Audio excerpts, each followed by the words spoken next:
ध्यान से मन लगाकर पढ़ना।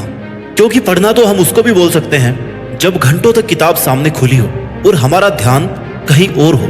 लेकिन ध्यान से मन लगाकर पढ़ने का मतलब है कि तुम जितनी देर किताबों के सामने बैठे हो, तुमने उतनी देर में कुछ ना कुछ याद किया है, कुछ ना कुछ रिवाइज किया है, कुछ ना कुछ उसका आउटपुट निकला है। सच में अगर कुछ करना चाहते हो ना लाइफ में, तो ये जो किताब सामने रखकर खुली आंखों से खुद को और बाकी सबको धोखा दे रहे हो, इसको छोड़ना पड़ेगा। सबसे पहले तुम खुद का स्टडी सिटिंग टाइम ऐसा रखो जिसमें जितनी देर पढ़ाई करो उतनी देर सिर्फ पढ़ाई ही करो।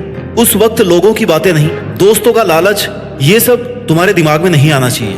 अगर तुम अपने टारगेट को लेकर डिटरमाइंड रहोगे तब ही तुम्हारे गोल्स पूरे हो सकते हैं। तुम डिटरमाइंड रहोगे, उसके बाद तुम्हें कोई कुछ भी कहे कि तुम कुछ नहीं कर सकते, तो उसकी बात बिल्कुल मत सुनो, चाहे वो तुम्हारा कितना ही खास क्यों ना हो।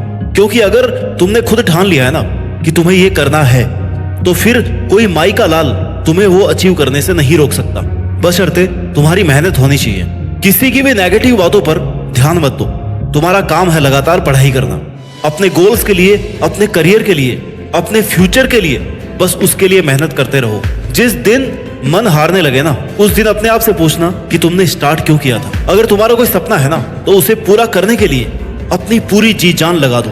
जो लोग खुद कुछ नहीं कर पाते ना, वो दूसरों को नीचे गिराने की कोशिश करते हैं, क्योंकि उन्होंने कभी स्ट्रगल नहीं देखा। जिन्होंने संघर्ष देखा है और किया है, वो कभी भी तुम्हें कोई नेगेटिव कमेंट नहीं देंगे। तुम्हारे दिमाग में बस इतना ही होना चाहिए कि जो चाहिए उसके लिए मेहनत करो, हासिल करो उसको, बस बात खत्म। इधर उधर की कोई बातों पर तुम्हारा ध्यान नहीं जाना चाहिए। किसी भी एग्जाम में टॉप रैंकर बनना कोई इम्पॉसिबल टास्क नहीं है, बस हमारी कोशिश ही ऐसी नहीं होती कि हम टॉपर बने। इसलिए लगातार बिना रुके थके, अपने टारगेट को बिना भूले अगर मेहनत करनी है, खुद का एक रूटीन सेट करना पड़ेगा, खुद को एक टाइम टेबल में बांधना पड़ेगा, खुद को डिसिप्लिन रखना पड़ेगा। उसमें सबसे पहला काम है, तुम जहां पढ़ रहे हो वो जगह पढ़ाई के लिए सूटेबल हो।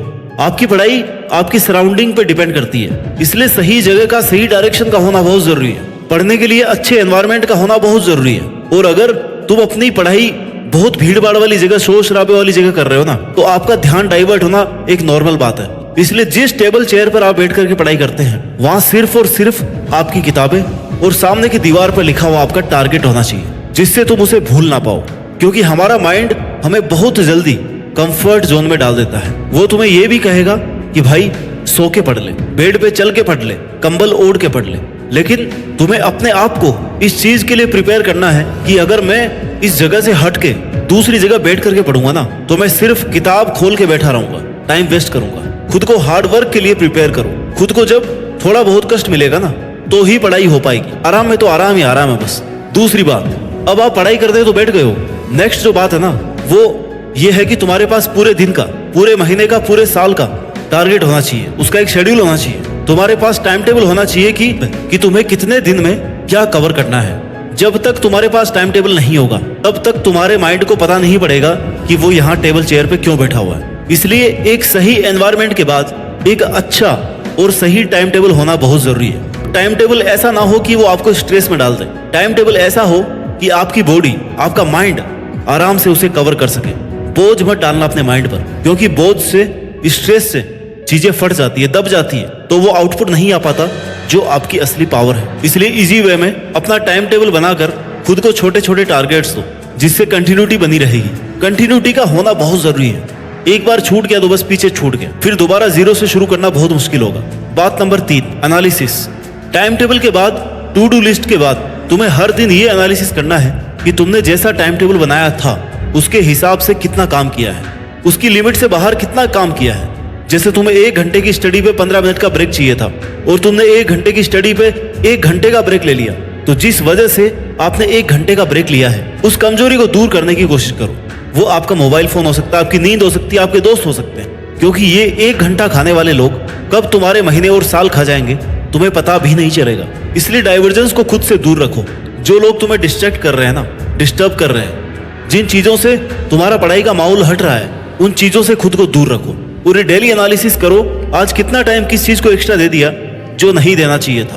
बात नंबर 4, बी डिसिप्लिन। आपको जिंदगी में यह चुनाव करना है कि आप अनुशासन की कीमत चुकाएंगे या अफसोस की। क्योंकि अगर तुम्हें लंबे समय तक मेहनत करनी है ना, तो अपनी लाइफ में डिसिप्लिन का होना बहुत जरूरी है। डिसिप्लिन आपका रूटीन फिक्स रखता है, आपके माइंड को भटकने नहीं देता। खुद को जितना ज्यादा डिसिप्लिन रखोगे उतने ही आउटकम अच्छे आने के चांसेस है। तुम खुद के लिए डिसिप्लिन नहीं रहोगे ना, तुम खुद के लिए थोड़ा रेस्ट्रिक्ट नहीं रहोगे तो कोई भी तुम्हें डिस्टर्ब कर देगा, कोई भी कहीं पे भी ले जाएगा, बात कर लेगा। इसलिए अपने खाने पीने, सोने और पढ़ाई करने के लिए वेल डिसिप्लिन्ड एनवायरनमेंट होना बहुत जरूरी है। The speed of your success is limited only by your dedication and discipline. खुद से वादा करो कि मैं पढ़ाई के समय मात्र पढ़ाई में ध्यान दूंगा और कुछ भी नहीं करूंगा। पढ़ाई को आनंद समझकर पढ़े, ना कि बोझ के जैसे। बात number 5, be honest, be grateful. अपना सपना जीतना मुश्किल होता है, नामुमकिन नहीं। हमेशा याद रखें कि आप किन परिस्थितियों से आए हैं। अपने लिए ईमानदार रहें। जहां से आप आए हैं ना, जहां तक आप पहुंचे हैं और जिन परिस्थितियों में आपके पेरेंट्स ने आपको भेजा है, उन परिस्थितियों को भूले नहीं, क्योंकि वो तुम्हारा असली इंस्पिरेशन है, वो तुम्हारा ड्राइविंग फोर्स है। जैसे ही तुम डाइवर्ट होने लगोगे ना, तुम्हारा पढ़ाई में मन कम लगने लगे, तुम्हें इन चीजों को याद रखना चाहिए कि यार मेरे घर वाले आज के दिन सुबह 4 बजे उठकर खेती का काम कर रहे होंगे और मैं 8 बजे तक आराम से सो रहा हूँ। इन चीजों को याद करने से तुम्हें अपने आप इंस्पिरेशन मिल जाएगी कि यार मुझे पढ़ना चाहिए, मेरे लिए ना सही, कम से कम अपने घर वालों के लिए। इसलिए कभी भी अपनी परिस्थितियों को, अपने परिवार के बैकग्राउंड को ना भूलें, क्योंकि आप कितने ही आगे पहुंच जाएं, अगर आप अपनी जीरो वाली पहचान, जब आप कुछ भी नहीं थे, अगर आपने वो पहचान ही भुला दी तो आप आगे नहीं बढ़ पाएंगे।